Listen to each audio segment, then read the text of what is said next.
Police officer Rezaul বলল, তোর স্বামীকে যদি বাঁচাতে চাস তাহলে আমি যেটা বলছি সেটাই তাড়াতাড়ি কর। আরে একটা দুটো না, 25টা স্বর্ণের বার পাচার করতে গিয়ে ধরা পড়েছে। এখন যদি একবার ভেতরে ঢোকাই তাহলে কমপক্ষে 10 বছর জেলের ভাত খেতে হবে, আর এই 10 বছরে তোর যৌবন নষ্ট হয়ে যাবে। এবার বাকিটা তুই ভেবে দেখ কি করবি। রেজাউলের পায়ের কাছে বসে থাকা স্মৃতি চোখের জল মুছে বলল, প্লিজ আপনি একটু দয়া করুন, এভাবে বলবেন না।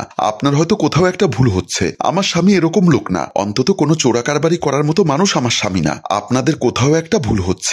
রেজাউল হাসতে হাসতে সোফার থেকে দাঁড়িয়ে বলল, একটা মজার বিষয় হচ্ছে কোনো চোরই পৃথিবীতে স্বীকার করে না আমি চোর। আর সব চোরের মায়ের বড় গলা হয়, আর সেই গলা থেকে কাজের চেয়ে কথা আসে বেশি। আমার কিন্তু এত সময় নেই তোকে দেওয়ার মতো। বেডরুমটা নিশ্চয়ই ওইদিকে, আমি ওখানে যাচ্ছি, জাস্ট 10 মিনিট। আমি আশা করি তুই এর মধ্যেই চলে আসবি, আর না হলে তোর স্বামী যা করা দরকার সেই ব্যবস্থা আমি করব বলে রেজাউল ভেতরে চলে গেল। আর স্মৃতি দাঁড়িয়ে ভাবছে এখন সে কি করবে। রেজাউলের প্রস্তাবে সাড়া না দিলে তার স্বামী 10 বছর জেল খাটবে। না না, এটা হতে পারে না। সে তড়িঘড়ি করে বেডরুমে গেল। বেডরুমের দরজা সরিয়ে দেখলো রেজাউল বিছানায় হেলান দিয়ে বসে আছে। তার ইউনিফর্ম শার্টের কয়েকটা বোতাম খোলা। আমি জানতাম তোকে আসতেই হবে, আসলে আর যে কোনো উপায় নেই। তোর স্বামী 10 বছর জেল খাটুক সেটা আমিও চাই না। আয় এখানে বস বলে পকেট থেকে একটা বোতল বের করে তার থেকে কিছু তরল পানীয় খেয়ে নিয়ে বলল, হাতে সময় আছে 2 ঘন্টা। এই 2 ঘন্টাই তোর সাথে থাকবো, তারপর গিয়ে তোর স্বামীকে পাঠাচ্ছি। আমার স্বামীর কিছু হবে না তো? সত্যি বলছেন? দয়া করে আমার স্বামীকে কোনো কিছুতে ফাঁসাবেন না। আরে বাবা বললাম তো, এখান থেকে গিয়ে আমি তোর স্বামীকে পাঠাচ্ছি।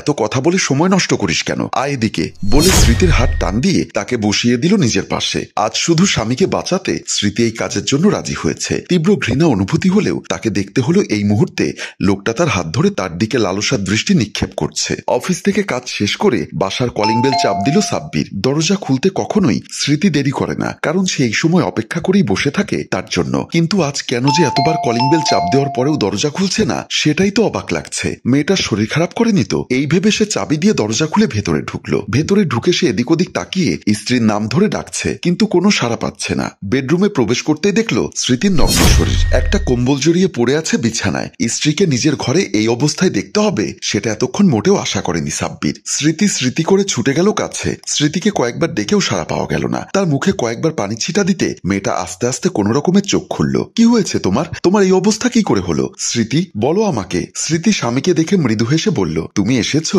তোমাকে ওরা মারেনি তো? কারা মারবে আমাকে? তুমি কি বলছো আমি বুঝতে পারছি না। স্মৃতি আমাকে সব খুলে বলো প্লিজ, কিভাবে হলো এসব? স্মৃতি কিছুটা অবাক হয়ে বলল, তোমাকে না পুলিশ ধরেছিল? তুমি সোনার বার চালান করতে চেয়েছিলে না? সাব্বির স্ত্রীর কথার আগামাথা কিছুই বুঝতে পারছে না। তুমি এসব কি আবোল তাবোল বলছো? আমি সোনার বার চালান করতে চেয়েছি তোমাকে কে বলল? স্মৃতি উঠে এসে বলল, আমি রান্নাঘরে কাজ করছিলাম, তখন হঠাৎ কলিং বেলে শব্দ হলো। তারপর দরজা খুলতেই ঘরে পুলিশ অফিসার রেজাউল প্রবেশ করলো। কে আপনি? আমার পোশাক দেখে কি বোঝা যাচ্ছে না আমি কে? নাকি বুঝেও না বোঝার ভান করছেন? স্মৃতি লোকটার ব্যবহার প্রথমেই কেমন একটা যেন লাগলো। স্মৃতি বলল, আমি বুঝলাম আপনি পুলিশ অফিসার, কিন্তু আমাদের বাসায় কেন এসেছেন?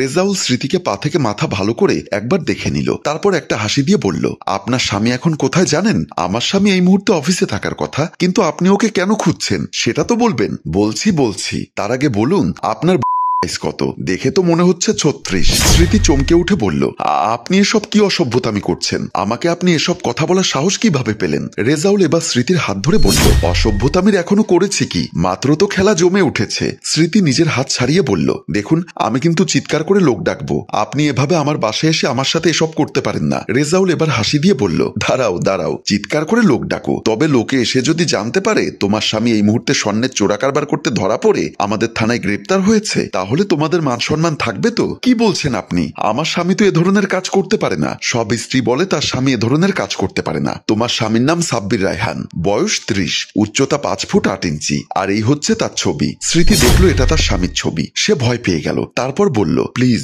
আমার স্বামীকে ছেড়ে দিন। আপনাদের হয়তো ভুল হচ্ছে, আমার স্বামী তো এরকম কাজ করার মতো মানুষ না। অনেক দূর থেকে আসছে কিনা, একটু বসতে পারলে ভালো হতো। আগে একটু বসি, তারপর কথা বলি। স্মৃতি তাকে ভেতরে নিয়ে গেল। তারপর কি হয়েছে স্মৃতি, তুমি আমাকে বলো। তারপর কি বলল লোকটা? তারপর লোকটা আমাকে বলল, তোমাকে যদি বাঁচাতে চাই তাহলে তার কাছে নিজেকে বিলিয়ে দিতে হবে। আমি তোমাকে কখনো জেলে যেতে দেখতে পারবো না সাব্বির। আমি জানতাম তুমি এসব কোনো কিছুই করনি, ওরা তোমাকে ফাঁসাচ্ছে। সাব্বির বলল, তার মানে তো ওই লোকটা এসব কথা বলে তোমাকে ব্যবহার করেছে নিজের লালসা মেটানোর জন্য। স্মৃতি কথাটা শুনে বেশ কান্নায় ভেঙে পড়ল। সাব্বির বুঝতে পারছে নিশ্চয়ই তাদের মাঝে একটা ধোঁকা হয়েছে। তার স্ত্রীর সরলতার সুযোগ নিয়ে কেউ তার স্ত্রীর সাথে মনের খায়েশ পূরণ করে গেছে।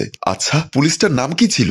স্মৃতি একটু চিন্তা করে বলল, রেজাউল। নামটা শুনেই সাব্বির বুঝতে পারল পুরো ঘটনার মানে কি। কিছুক্ষণ পর সাব্বির থানায় আসলো। তার মনে পড়ল সেদিনের কথা। কিছুদিন আগেই সে এখানে একবার এসেছিল। রেজাউলের রুমে ঢুকতেই সে বলল, কি ব্যাপার সাংবাদিক, হঠাৎ আমার অফিসে কেন?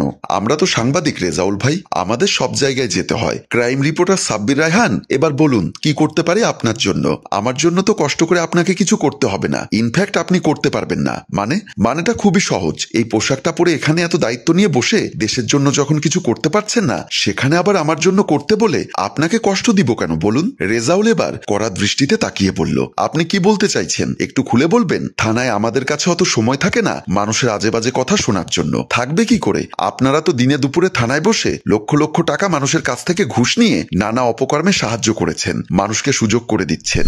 রেজাউল দাঁড়িয়ে টেবিলে একটা চাপড় দিয়ে বলল, সাব্বির সাহেব অনেক বাড়াবাড়ি হয়ে যাচ্ছে কিন্তু। কেন, এখন কি কথাটা গায়ে লাগলো নাকি? আমি ভালো করেই জানি আপনি একটা ঘুষখোর অফিসার। ধরুন আমি ঘুষ খাই, এখন আপনি কি করবেন বলুন? কিন্তু আমি একা খাই না, আমার মতো আরো অনেকেই আছে। আমি জানি আপনি একা নন, এই সিস্টেমের মধ্যে প্রতিটা কোনায় কোনায় ময়লা। তবে চিন্তা করবেন না, আমি এক এক করে আপনাদের সবার মুখোশ খুলে দিচ্ছি আমার কলম দিয়ে। কথাটা বলে সেদিন সাব্বির চলে এসেছিল, কিন্তু দুদিন পর তার করা রিপোর্টের জন্য রেজাউল জঘন্য একটা কাজ করে ফেলবে সেটা সে কখনোই কল্পনা করেনি। একজন হাবিলদার এসে বলল, যান স্যার ফ্রি হয়েছে, তবে বেশি সময় দিতে পারবে না বলেছে। সাব্বির ভেতরের দিকে গেল। সাব্বিরকে দেখে চেয়ারে বসা রেজাউল হাসতে হাসতে বলল, কি ব্যাপার মিস্টার ক্রাইম রিপোর্টার, কেমন আছেন? দিনকাল কেমন যাচ্ছে আপনার রিপোর্টটা দেখলাম, আমাকে তো একেবারে ধুয়ে দিলেন। তা কোনো প্রমাণ ছাড়া যে আপনি এভাবে আমার নামটা ফ্ল্যাশ করে দিলেন, এটা কোনো কথা হলো?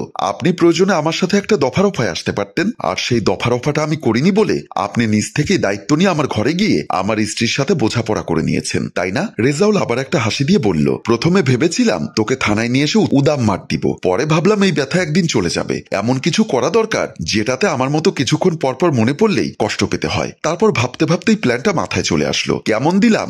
সাব্বির এবার উঠে দাঁড়িয়ে মোবাইলটা বের করে বলল, এখানে সব কথা রেকর্ড হয়ে গেছে, এবার তোমাকে কে বাঁচাবে ঘুষখোর ওসি রেজাউল? সাব্বিরের শেষ কথাটায় রেজাউলের মাথাটাই গরম হয়ে গেল। সে তার হাত থেকে মোবাইলটা ছিনিয়ে নিয়ে একটা আছাড় দিল। এই, এটা আপনি কি করলেন? এটা তো মানবাধিকার লঙ্ঘন। এবার বল তোর কাছে কি প্রমাণ আছে? তুই আমার গায়ে কাদা ছিটিয়েছিস, আমি তোর বউয়ের সাথে মজা করেছি, ব্যাস কাটাকাটি। তুই কেন আবার এখানে এসে এই ঘটনা ঘটানোর সাহস করলি? বলেই সে হাবিলদারকে ডাক দিল। হাবিলদার ফাহিম এসে চটপট ধরে ফেললো সাব্বিরকে।